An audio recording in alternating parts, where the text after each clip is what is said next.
Bueno,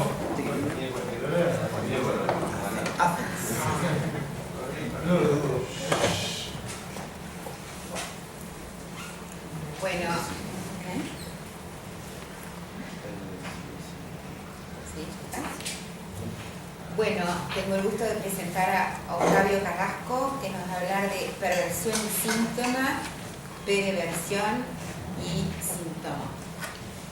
Síntoma, perversión y síntoma.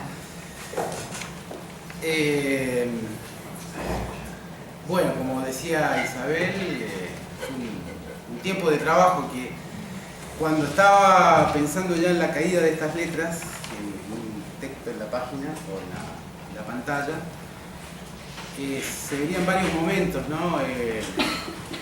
Quizás sucesos. Me acordaba, por ejemplo, de Madrid, 2015, donde empezó esto que decantó en una de las cosas que fue el cártel del Sintón, a partir de la entrada de unos colegas de la de Vitoria en Convergencia, donde, les explico a los que no conocen, el dispositivo de entrada de una institución con otras dos instituciones, y bueno, se propone a veces una jornada, generalmente hubo una jornada y a propósito de esa entrada en particular, los colegas de Vitoria propusieron más que una jornada, sino que 2 jornadas, y además trabajar un tema específico. Y el que propusieron fue el síntoma. Para mí fue el azar en varios sentidos, porque es uno de los seminarios que más me ha movido en varios aspectos, ¿no? De hace tiempo. Entonces fue como una sincronía rara, intensa, que bueno, también tuvo como efecto que pudiésemos iniciar un cártel acá. Bien, decía, voy al texto. Una de las primeras preguntas que nos formulamos en el cártel al iniciar el trabajo fue sobre, en relación al síntoma, ¿cuál podría ser la diferencia entre síntoma y síntoma? Que ya ampliamente lo desarrolló Isabel. Y la propuesta del síntoma que Lacan escribe, y antes dice, en el seminario 23, recurriendo a una nominación del francés medieval para sugerir y deslizar una diferencia entre esos dos significados. Nominación medieval también que guarda relación con el nudo borromeo, tan presente en la heráldica de esa época medieval, tan cerca también del tiempo de las místicas. Místicas a las cuales Lacan recurrió más de una vez para mostrar y demostrar, entre otras cosas, la relación del goce con el cuerpo y el significado. Un rodeo posible es comenzar por el final de este recorrido parcial, por los anillos de 3 y 4 y del nudo Bo y su cadena. Para ello voy a citar 2 encuentros que tuve en el 7º Congreso Internacional de Convergencia, el psicoanálisis inserto en la polis, realizado en Tucumán a principios de octubre de este año. El primero de esos encuentros es la parte final de una presentación que hizo Isidoro Beck, el cual, respondiendo a una pregunta sobre justamente el síntoma en la neurosis, dijo que si bien él durante mucho tiempo pensó su utilidad, la utilidad de este concepto clínica solamente en relación a la psicosis, sobre todo lo que de reinscripción simbólica, precaria sin duda, habilita una producción creativa del paciente. Por ejemplo, lo que fue su experiencia en Brina. Sin embargo, reconoció en este último tiempo, hace tiempo ya, muchos pacientes neuróticos, cuando ellos logran producir un síntoma, cito de comillas, a Isidoro, les va notablemente mejor en su vida. El segundo encuentro, en Traje de Tucumán, es una lectura. Lectura del último libro de Gerard Pommier, titulado Lo femenino, una revolución sin fin. En la primera parte de este libro, donde recorre el camino del lugar de la mujer en la literatura medieval, específicamente en relación a la escritura erótica de las místicas, me encuentro con una sorpresiva analogía entre el cuerpo entregado al otro con mayúscula a través del orgasmo sacro y la analogía con la beatitud pop o porno pop de Marilyn Monroe. Esta fugaz y rasante analogía me permitió enlazar con un asunto pendiente desde mi propia escritura de sintagma sobre la histeria, sobre el posible estatuto de Sintom Marilyn. Sintom Marilyn, digo, en tanto su ícono, su foto, ícono que opera igual como el de las antiguas santas, pero que ahora es algo así como un signo de lo femenino en los tiempos del capitalismo salvaje. Signo consumido quizás más por mujeres que por los elefantes machos. Aunque los últimos también hacemos cola para verla. Unas se admiran en ella y otros la encolan. Posible lectura de un nudo Bo, en el sentido de que cierto imaginario que está algo suelto, no solo en Marilyn, sino en sus consumidores. Repito entonces, cierto imaginario que está suelto, la toma como letra del sexo conjugado en imperativo de seducción de mercado. Modelo y objeto al mismo tiempo. Es una letra pornotópica que es el otro lado del dildo, como propone Paul Beatriz Preciado, como propone él nominar al pene artificial, los consoladores, de uso práctico desde los tiempos de la reina Victoria. Este autor, Paul Beatriz Preciado, quizás un síntoma él en sí mismo, lee la pornotopía contemporánea, de la cual Marilyn es una letra escrita en cadena O, lee esa cadena relacionada a una materialidad fálica del dildo, donde incluso el órgano natural mismo, es un artefacto recortado en la escena erótica que se da a ver, quedando los gozantes escópicos como los terceros de los zungas japoneses que daban consistencia imaginaria a la cópula antigua. Una referencia que se acordarán algunos colegas del SAE, donde la cana en el seminario es el RCI. Trae el tema de los zungas. Los zungas no son los trajes de baño, sino unos dibujos, unas litografías del siglo XVI más o menos, que son litografías eróticas, digamos decir, hoy día pornográficas, donde hay de todo tipo de escenas sexuales, pero lo interesante, dice Lacan, es que siempre hay un objeto, o un niñito, o un gato, mirando. Y esos que están mirando son los que dan consistencia a la fiesta que tienen otros. Sea una fiesta de 2, de 3, de 4, en fin, una orgía, como quieran. Pero lo que le da siempre eso, lo que dice Lacan, se pregunta, ¿qué es eso? ¿Qué función cumple eso? Bueno, ahí despeja en ese seminario la función de la mirada que sostiene la cópula de los otros. Sin esa mirada no tienen consistencia. Entonces, lo que acá propongo es que se invierte,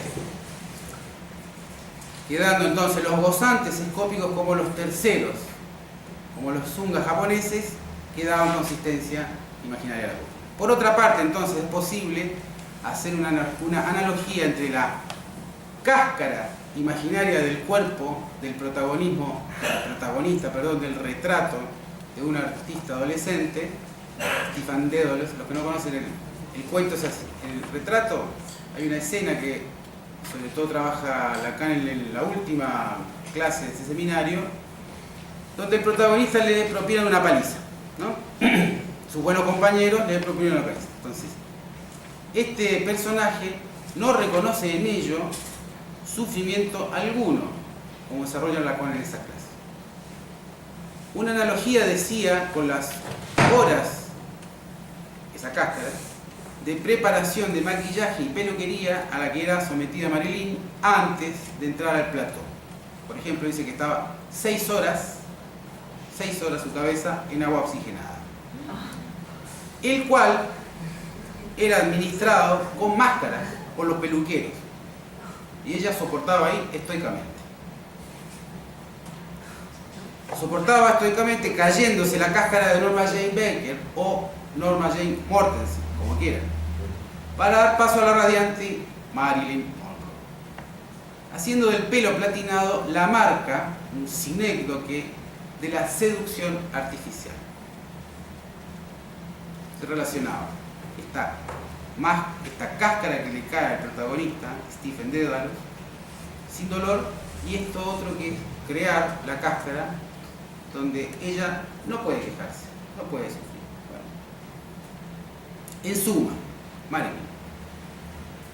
En suma, uno de los rasgos diferenciales del asunto del sintón es su artificialidad, sea del pelo platinado, del dildo, la braga, el rouge, la mirada, o modos de escritura que se dan a leer en lo manifiesto de las vitrinas del mercado sexualizado, anudadas en los cuerpos, dando amarre a un imaginario que tiende a soltarse por la propia dinámica transgresiva de lo simbólico, sobre todo si leemos su efectuación a nivel de dos significantes tan naturales como enigmáticos: hombre y mujer. Suponer que los registros son quietos, RCI, e inmutables sería caer en la trampa de una imagen que intenta dar un modelo al pensamiento. Por el contrario, los anillos RSI, el nudo Bo, hay que leerlos encadenados, como las cotas de metal de los caballeros, y además sujetos a una línea que se extiende a lo infinito y que las atraviesa. Línea que representa el inconsciente atravesando el cuerpo, el sujeto, al objeto A y al yo, al ego. En la dinámica de las neurosis, RSI es lo que Freud conceptualizó como el Edipo y castración. En el sentido de que si la cosa funciona, en el sentido de una normativización esperada, esos tres registros anudados serían soporte suficiente para la estructura del sujeto. En tal proposición, el síntoma siempre tendrá una rémora de la perversión polimorfa de la infancia, donde todo agujero es sede del goce sin un primado fálico, o donde todo agujero erótico es intercambiable y sobre todo el sujeto está en posición de intercambio posible, sin compromisos, podríamos decir. O dicho de otra manera, luego del primer baño en el lenguaje que implica el deseo y el goce de la madre, la posición del padre sexualiza al hijo y a la hija desde la seducción y la amenaza de sodomización. Esto es determinante en la posición fantasmática de las neurosis, revelado por la histeria, sea femenina o masculina, donde la inclusión del padre amado y amante determinará las posiciones del sujeto respecto a su deseo futuro, en sí cuando despliegue su fantasma en la relación de objeto. En tal sentido, un padre temido, amado desde la amenaza de sodomización, puede dejar el pito flojo al sujeto en su adolescencia, como parece que le ocurría a Joyce, que no podía joycear con su pene, pero tampoco por su ano, pero algo joyceaba con la cáscara de su piel, quizás en el borde masoquista del asunto mismo. En tal sentido, una perversión pasiva se dibuja como posibilidad del síntoma en un sentido reconocible por su derrotero edípico, el cual, junto al alcoholismo típico de los irlandeses, confiere una lectura clásica de al menos dos síntomas conocidos en la vida del escritor del que Lacan hace caso clínico en este seminario. Pero la cosa no se detiene allí, y lo que se pregunta Lacan es cómo, por medio de la artesanía, del artefacto, del invento, un sujeto elude la determinante exclusiva del síntoma edípico en su nudo de hacer pasar por lo imaginario lo transgresivo del amor del padre simbólico. En el caso de Joyce, la escritura, sobre todo enigmática, le permite eludir la castración, sobre todo en su faz inhibitoria, y tramitar de otro modo lo que lo sujetaba a un destino de pura repetición. El invento de esa escritura le permite una restitución de un amor al padre presentado como paliza en patota, donde le pegan, haciendo de ello un relato enigmático, o mejor aún, haciendo del enigma un modo de presentar de su ego, constituyéndose él mismo en el enigma imposible de descifrar. Amor al Padre, amor del Padre, amor por el Padre, amor para el Padre. Variantes que no son solo conectivos del verbo con el sujeto, sino además se presentan como vías de repetición identificatoria del síntoma y su fixación perversa polimorfa, pero que su inversión posible en tanto vía de apropiación del amor del Padre permite servirse de él como modo de salir de la sodomización imaginaria.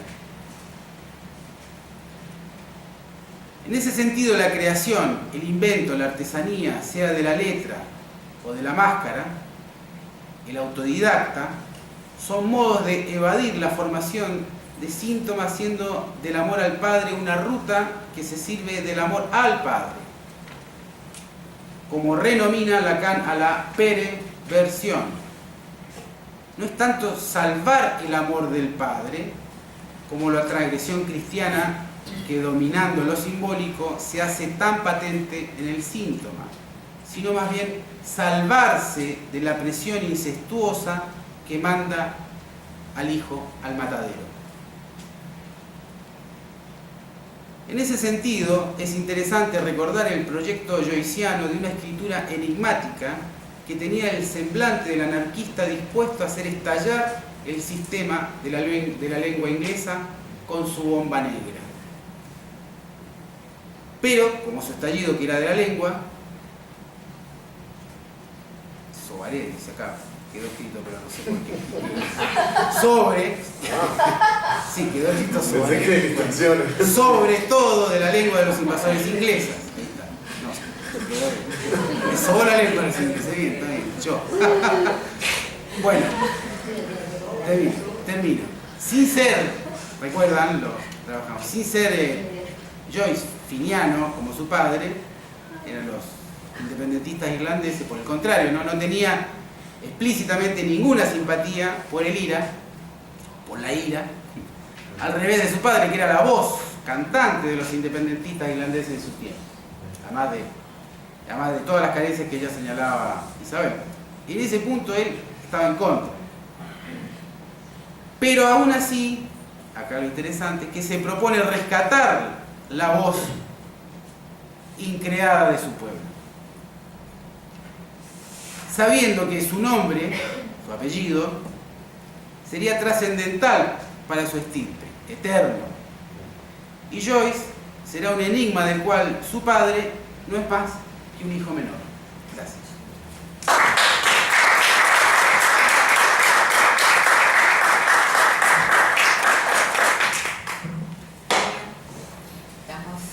también que el espacio a las preguntas, comentarios.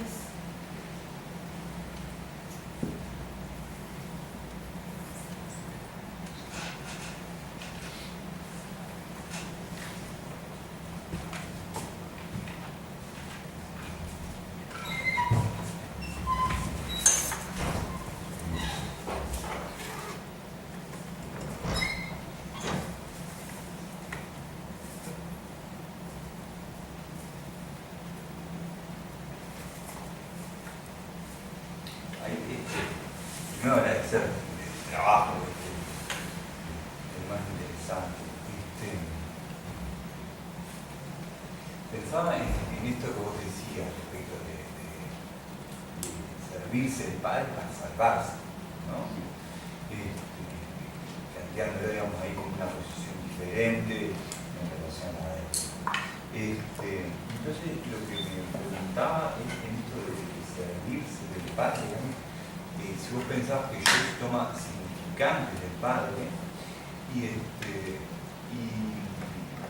¿para qué los usa esos significantes del Padre? Porque hay una frase en la clase 1 del seminario que estudié donde dice que con el sintón busca vaciar lo real hasta que no haya más sed. ¿Se cree llama qué? Más sed. No sé más sed. Sed. Entonces quería preguntar eso. No sé, no lo había pensado, pero le dimos bastantes vueltas, me acuerdo en algún momento, en relación a que, un destino neurótico, edípico, como muchos, sería, bueno, él se queda en la impotencia que marca en la adolescencia, que después no es así, no es que toda la vida es impotente a nivel sexual, ¿no? Después se levanta, y se levanta, entre otras cosas, podemos deducir, por lo que por otro lado dice él mismo, por la escritura. Después ese síntoma que viene a ser su mujer pasa a ser lo que describe él como la bestia sexual que lo saca de la escritura y lo somete, lo sodomiza, ¿no? Y le hace hacer algunos hijos. Mantiene ahí entonces, podríamos decir, la letra del padre en esta posición donde él queda sodomizado. ¿Por qué volver a Totem y Tabú? ¿Qué me hizo volver a Totem y Tabú? ¿Ya lo ven? En esa paliza que es enigmática, ¿no? Esa paliza del joven adolescente, él está siendo sodomizado sin placer, ¿no? O dicho de una manera con un raro placer masoquista. Entonces ahí está este padre típicamente irlandés, ¿no? Borracho que da paliza y todo lo demás, y por otro lado hace la revolución, ¿no? O canta la revolución. Entonces, en esta sed, en esta paliza, y sobre todo en esta posición que él señala como la sodomización ante la mujer, ¿no? Podríamos leerlo de otra manera. En el artista adolescente está esta posición masoquista. En Bloom está esa posición perversa. Y en el Finnegans está, bueno, la despedida. Yo voy en lo que es la primera parte, es decir, el museo. El museo en Finnegans. El museo es ese punto donde el espectáculo de la guerra, el espectáculo de los próceres, se hace ridículamente sin sentido. En cierta manera, como ahí puede uno tirar un trazo, no de sentido, pero sí un trazo explicativo, por lo menos yo lo hago de esos tres personajes, esos tres tiempos, hay más, ¿no? Pero esos tres tiempos básicos. Dédalos, nada más Dédalos, ustedes lo vieron, es el padre de Ícaro, es decir, que manda al hijo al matadero con la mejor de las buenas intenciones. En relación a lo transgresivo de lo simbólico, que insistí en eso, tiene que ver con este punto donde en la mitología cristiana Dios también manda al matadero a su hijo, ¿no? Lo manda al matadero ¿para qué? Para reconciliarse con el mundo, es decir, para que el mundo lo vuelva a amar, los hombres lo vuelvan a amar. Es decir, lo habían mandado lejos, o él se había ido lejos, según la tradición. ¿Por qué? Bueno, Freud da el punto central, ¿no? Tanto en Moisés como en otros, como Totem y Tabú. Lo mandan a pasear a Dios, ¿por qué? Porque es incestuoso. Porque Yahvé, el innombrable, es en definitiva lo que Freud construye como el mito del padre de la hora primitiva.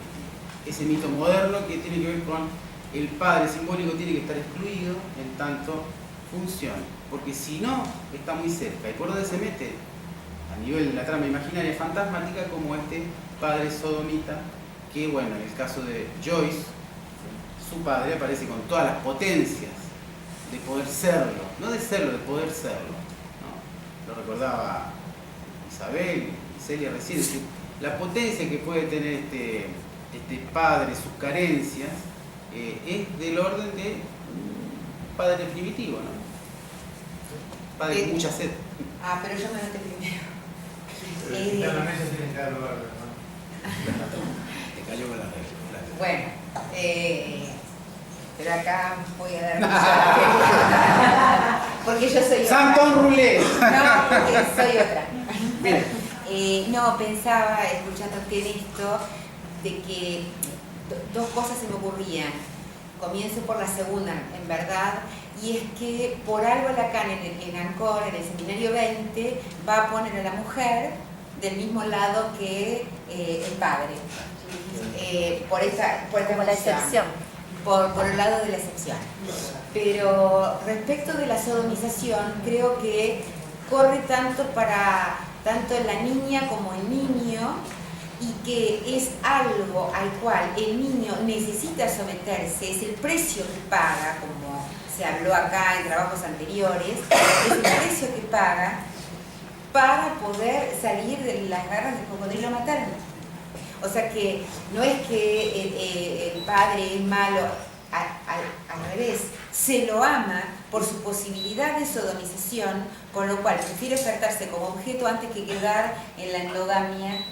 Bien, sale de eso, por supuesto, nadie avanza en la vida si no traiciona a un poquito al otro. Depende de qué otro y depende de cuál traición, claro, no vale lo mismo, pero me parece que en esa traición está esta cuestión. Sí, ahora sí, Enrique. Gracias, Octavio, por tu trabajo. Tiene varias aristas, ¿no? Esta cuestión que tomaste de Marvin y demás, esta cuestión del síntoma, ya no solamente como vieja discusión para mí interna propia, que sigo viviendo todavía la condición del síntoma para la psicosis y entrar las excepciones del síntoma en la neurosis, que habría que ver si es necesario llamarle síntoma. Por un lado, hay toda una vertiente a seguir ahí en relación a lo que vos planteás de Marvin también, ¿no? Pensaba en esta cuestión al margen de tratar a todos los irlandeses borrachos, ¿Qué? Que trajaste, pensás a todos los irlandeses como Bueno, borrachos, más o menos no. cosa que no es cierta. Tengo algunos amigos Hay excepciones. irlandeses que eso lo demuestran cotidianamente. De eso hay que desconfiar de eso. No, pensaba en la cuestión de esta, no es que sea este tu trabajo, pero como trabajaron Joyce, te lo digo, te lo comento, hablo, pienso contigo, es esta cuestión de que él dice que deja trabajo para 300 años de universidad. Sí. Pensaba esta cuestión de lo que vos traías muy bien, de las palizas, esta cuestión está en la obra de James Joyce, pero pensaba también en la relación al padre, ¿verdad? Un hombre que en definitiva empezó sus estudios de medicina y no lo terminó, dejó la universidad, su hijo dice que va a dejar 300 años de estudios para la universidad. Este mismo hombre, el padre de Joyce, se entrega como secretario de destilería, Sí, claro. con toda su relación al alcohol. Y me pregunto esta cuestión de lo que de sintomático tuvo a nivel del cuerpo y tenía Joyce, el escritor Joyce, o la persona Joyce, en esta relación al padre, de la cual vos estuviste trabajando, ¿cómo lo pensás?